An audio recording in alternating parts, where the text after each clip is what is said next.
Now Christian Gruber will have another presentation from the University of Graz. As we promised, he will be talking about the new generator. He will explain this new generator, which we actually have here, so we make a bit of room now so he can actually show us that. Mr. Gruber, there's a lot to talk about: the flame, the residues, how to deal with them, what can we measure, so many question marks, so many parameters, and now we will have some answers from you. Thank you. Thank you. You are right. There are a lot of parameters which we can take into account. We would like to present now our new generation of generators. I'm more a researcher, and Mr. Mosbacher is here with me, who is actually the engineer who developed it.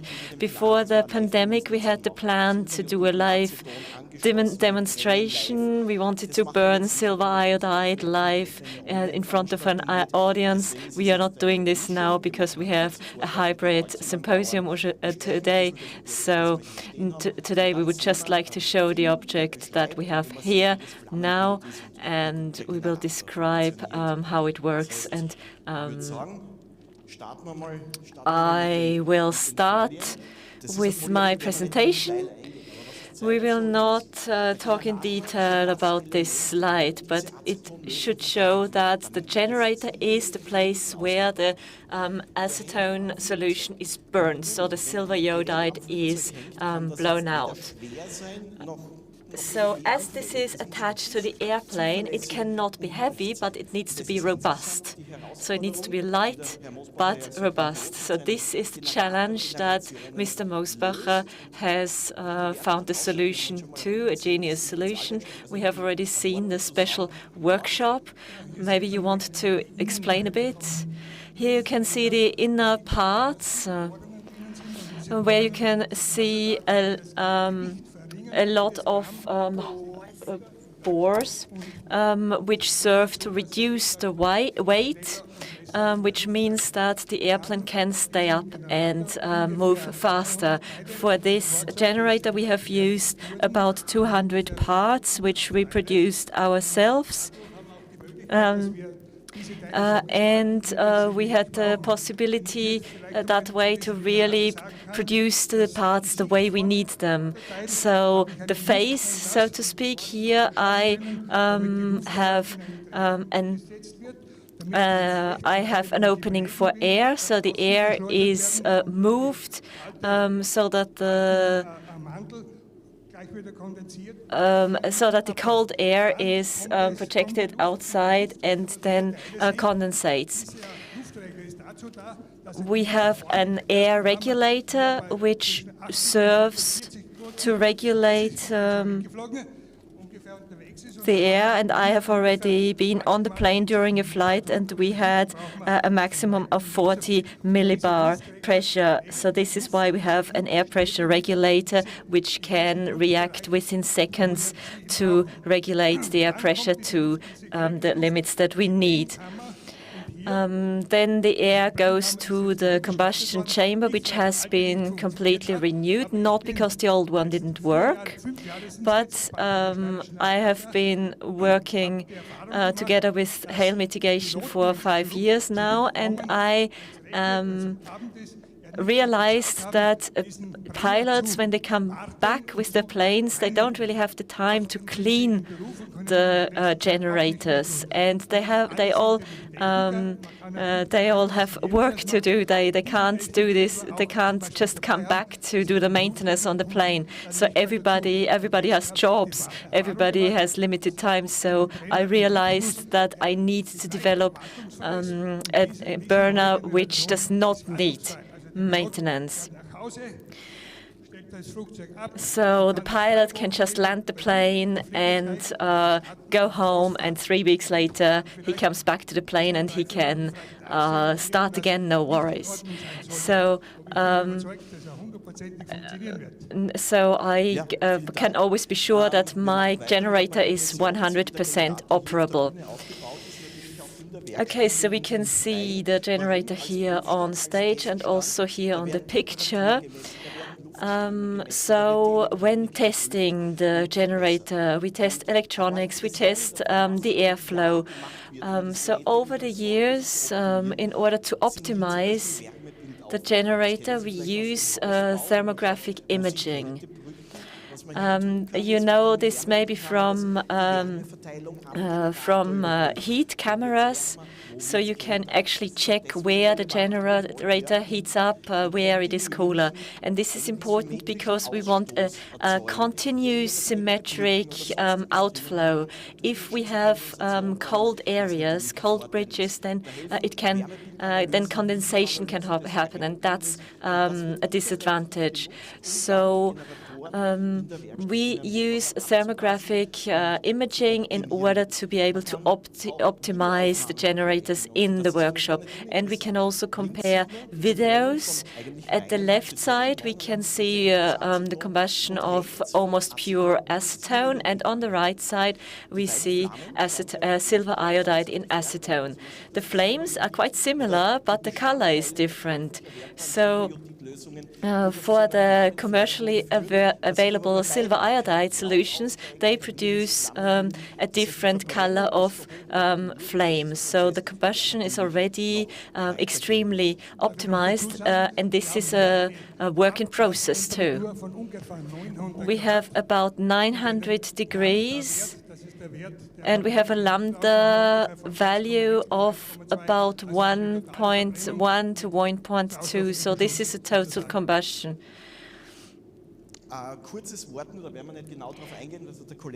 I just wanted to mention briefly flight radar.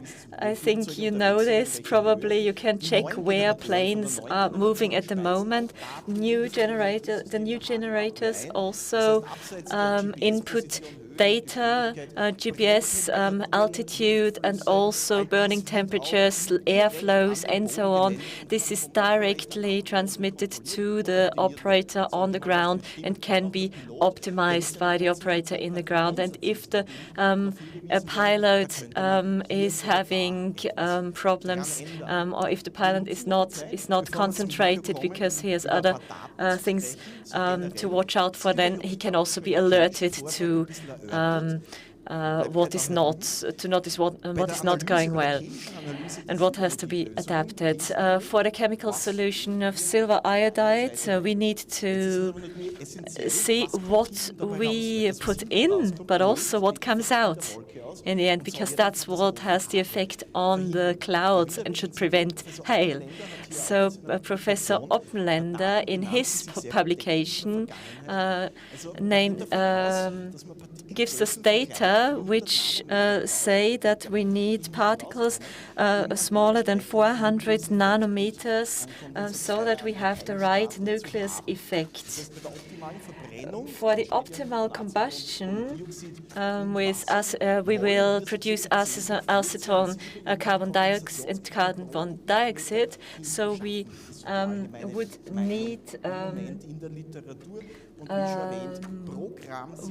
need per gram of silver iodide that is propulsed outside but is not burned. We can calculate 1,800 active particles. We can see microscopic images here. We have microscopical crystalline parts here, which you cannot really see well because you need to zoom in really a lot. So we would like to see the surface. The smoother the surface, the better it can be used for the nuclei. So the analysis of the particles is very important. In this case, we have taken these images from literature, but we are going to do our own over the coming years. The size of the particles is in the area of 100 nanometers. What about the macroscopical world? The hailstone. Here we have an upper limit of 5 centimeters, but it can also be 8 centimeters or larger. But also if we look at water droplets and ice crystals, we're talking of millimeters. So that's a completely different dimension. So they are really minuscule compared to what they produce. And this is also explains why we need to do so much about it. So how about the silver iodide? Does it come back to the ground? Is it measurable? Here we have a recent study by some colleagues from Germany, a very useful study that shows how much silver iodide actually reaches the ground. We already said it is measurable, but it is very small. Those are very small amounts. So it's 10,000 times, the concentration is 10,000 times lower than is actually allowed. So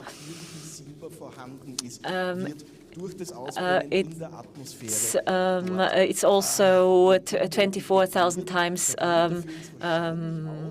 smaller than the actual silver that is present in the ground naturally. So, of course, it is also spread out in the cloud. This means that the concentration at one point at the time is really low, is really reduced.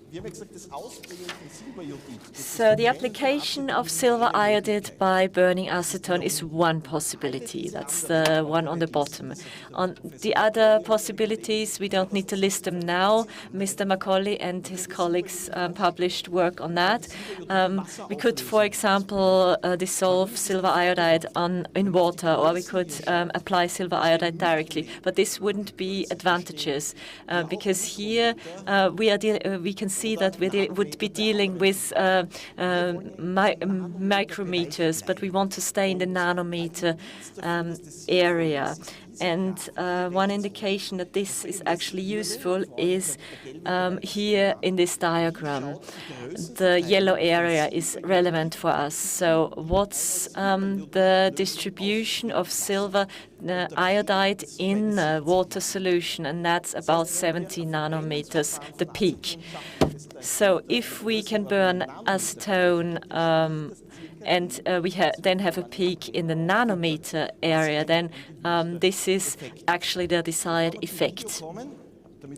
Before we show you the video that should give you an impression of how these integrative generators work, and this is the actual generation of generators which is on the planes now. We have been doing research with Mr. Schaffer to see which particles, or let's say which size do the particles have and how they are distributed and how they, in which form they come out. So we have the x-axis lambda. For the non-physicists, this is compressed. So we use lambda, the lambda ratio for of the mix for the measurement. Here you can see the number of particles, which is distributed in the various sizes, 4, 10, and 23 nanometers. We always want to stay within the area of 100 nanometers. Anything we add to the acetone and silver iodide solution increases our figures here. So we really need to make sure that the number of particles and the size is the right one that comes out at the end. Here you can see distribution over time, because you start the engine and then over time you can see which particles are present. So this is a diesel motor, a diesel engine, I think, where we can see how many particles have been emitted. So if we now apply silver iodide, we have a factor of 100,000 compared to a diesel engine. But this is very important for the particle forming and the start of crystallization. So in our case, it doesn't make such a great difference compared to the basis line. But there's always also with the air acetone mix, it's not always, we don't always get an ideal result. We need to take into account costs. How much do these solutions cost? We also need to take into account environmental aspects, and we need to check what are actually the particles that are coming out in the end. So maybe we should start our video now and show the video demonstration of the burner, of the new burner generation. It is new now, but it will already be updated next year, I believe. So we will now show you the video, and then we will have a short discussion. A newly developed hail generator can increase the efficiency of the hail mitigation flights by 25 to 30%. The Styrian Hail Mitigation Cooperative, Graz University of Technology and the Mosbacher Metal Workshop invested a lot of time and work to develop the new generator. Since the 1980s, hail pilots have been ascending to see microscopically small silver iodine crystals into the clouds when there is a risk of hail. The silver crystals act as crystallization nuclei for hailstones, and this may sound strange and like a contradiction, but the higher the number of hailstones, the better, because it means that the hailstones will be small, because they will melt on their way down to the ground and will no longer cause damage. Acetone serves as the carrier for the combustion. Up to now, the acetone silver iodide mixture has been burned at about 900 degrees Celsius. Investigations and measurements have now shown that a combustion temperature of 1,150 to 1,200 degrees Celsius provides the highest number of silver iodide particles, and even up to 30% more particles provide more crystallization nuclei, which means small hailstones or raindrops. The generator had to be redesigned for the higher combustion temperature. Combustion chamber, air inlets, airflow, and ignition timing were optimized. All of this was subjected to extensive testing, and measurements have now confirmed the perfect ratio of combustion and the amount of silver iodide particles emitted. All 4 aircraft of the cooperative have already been equipped with the new generator.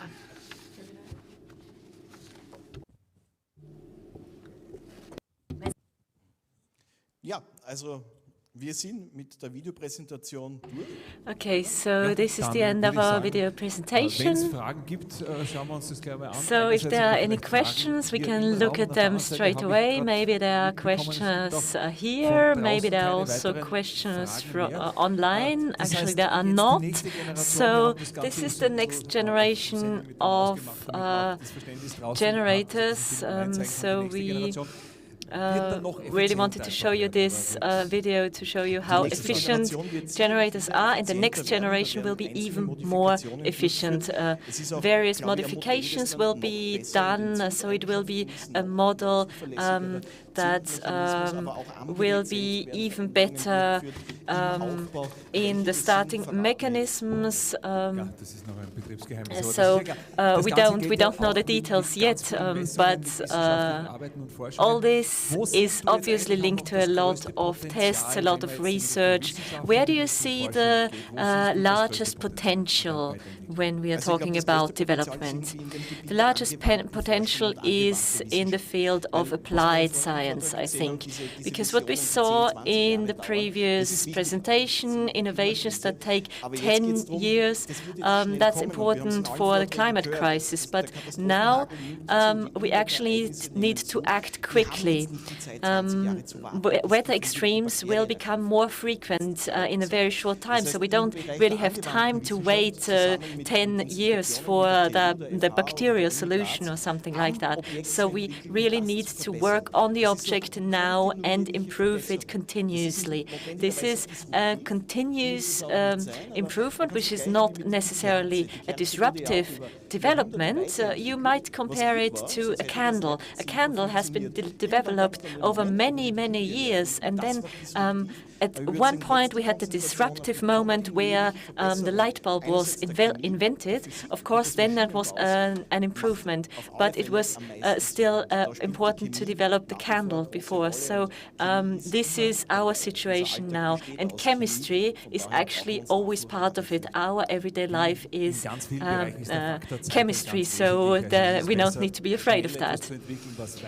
So it's probably better at the moment to develop something quickly, which has a good efficiency, than to wait for something for decades that we're not sure is to come. Christian, thank you. It was really fascinating to listen to you. Thank you very much. Mr. Christian Gruber of Graz, of University of Graz, the new generation of generators.